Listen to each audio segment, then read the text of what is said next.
Greetings, fellow space travelers. I'd like...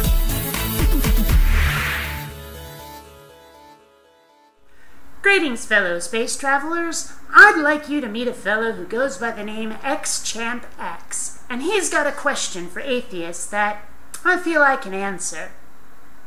Now, the Christians, when they think of the Judeo-Christian God, when they think of the God of the Bible, they think he is loving, they think he is patient, they think he is kind and merciful. Now, on the other hand, you have the atheists out there that had a very consistent response, and that was that God is evil, God is vindictive, he is a jerk, basically. Basically, the polar opposites of what the Christians believe. Now, I find that very, very interesting. The reason why is because they're polar opposites and how both of them came to their conclusions that he's one or the other. Now, the one question I just want to ask is, why do you feel, or why do you think that Christians and atheists are on polar opposites when it comes to the character of God and what you think about God? Why is it that atheists have such a different view of God than what Christians do? I suppose it probably shouldn't, given my interactions with Christians over the years, but it always does have the power to shock me still when I hear people say that their God is loving and patient and tolerant. I mean, have you ever actually read your holy book? Have you? Because there are things in here that your God does that if a human did them, we would never, ever, ever put up with them. They're not the behaviors of someone who's loving or kind. They're the behaviors of a megalomaniac, of a dictator, of a truly evil mind. It just shocks me when you can say that your God is loving. Let's take, for example, the concept of original sin. Even if you don't take the story literally, apparently at some point humanity gained the knowledge of the existence of good and evil. Not the tendency, mind you, just the knowledge. We became no longer ignorant, and this somehow pissed your God off so much that the entirety of the human race is now tainted by this knowledge. Tainted forever. And if we don't get rid of this taint somehow, and the only methods we know how are to believe in your God without evidence, and to worship him, and to dedicate our lives to him, and to constantly apologize just for being human, just for having this knowledge of good and evil, and occasionally screwing up. If we don't do that, what is our punishment? Oh yeah, eternal torture. For not believing in your God, for not worshiping your God, we get tortured for eternity. And even if we take the word of some Christians who say, well, hell is actually just separation from God for eternity. Gee, I don't believe in your God. I'm doing perfectly fine without him. Go right ahead. Separate me from the fucker. I don't care. But the point is that if someone demands that you worship them and that you be essentially gullible, saying, you have to believe in me or else, how can that be considered loving? How can that be considered patient or tolerant? Wouldn't a loving God say, oops, you all got tainted, but I'm all powerful, I'm all magical, and I love you. Poof! There goes the taint. Wouldn't he do that? Wouldn't that be the action of a loving God, don't you think? But no, apparently we are forced to, in ignorance, decide that God is frickin' awesome and apologize to him all the time. I'm sorry, but I don't see how that can be considered loving in any way. Do I even have to get into Noah's flood? How many people died? Well, hell, how many people survived? Noah and his family and just a bunch of animals? Not very many, 2 of each? Really? Okay, God killed a lot of people in that flood.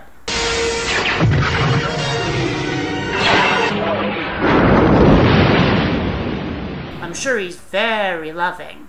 And do I have to get into what God did to that poor Job fellow? I mean, we just sentenced Ariel Castro to life plus 1,000 years for what he did to 3 girls for a decade. And we're just letting God off the hook for Job? Or for Noah's flood?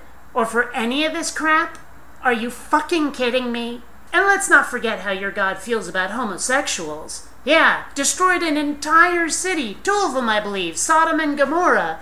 Because people just happen to enjoy having sex in ways God didn't approve of. They weren't hurting anybody.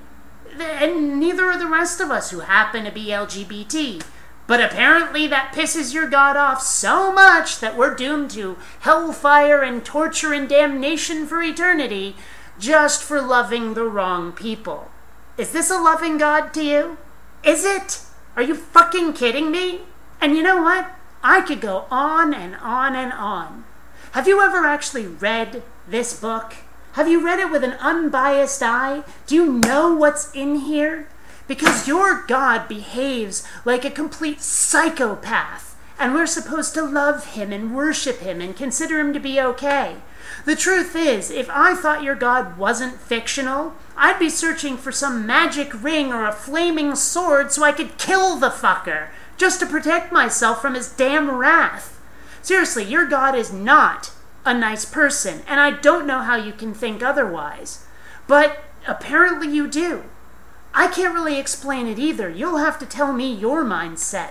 But if you actually read what's in that book, and you take it actually as it says, and not in this way that you feel God should be, well, maybe you'll understand my position just a little bit.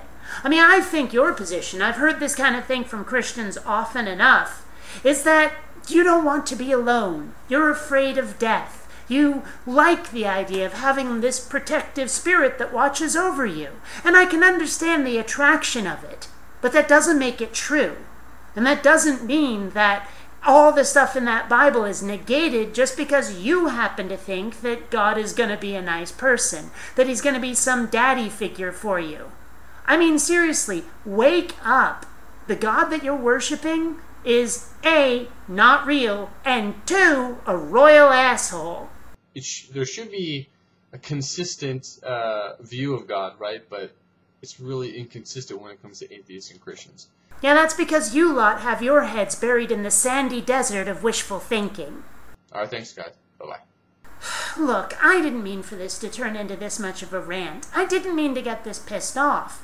But the fact that people can look at what their God has allegedly done and look at the things done in his name and still support that God, to still stand by him, to not stand up with the rest of us and say, enough, enough is enough, we have to destroy this religion because it hurts people. The fact that you can't do that, that you're not doing that, that you have this alternate vision of who your God is, it, like I said, perplexes me, but it also pisses me off. It also makes me say, what are you doing? Why are you supporting this crap, this garbage? How can you do it?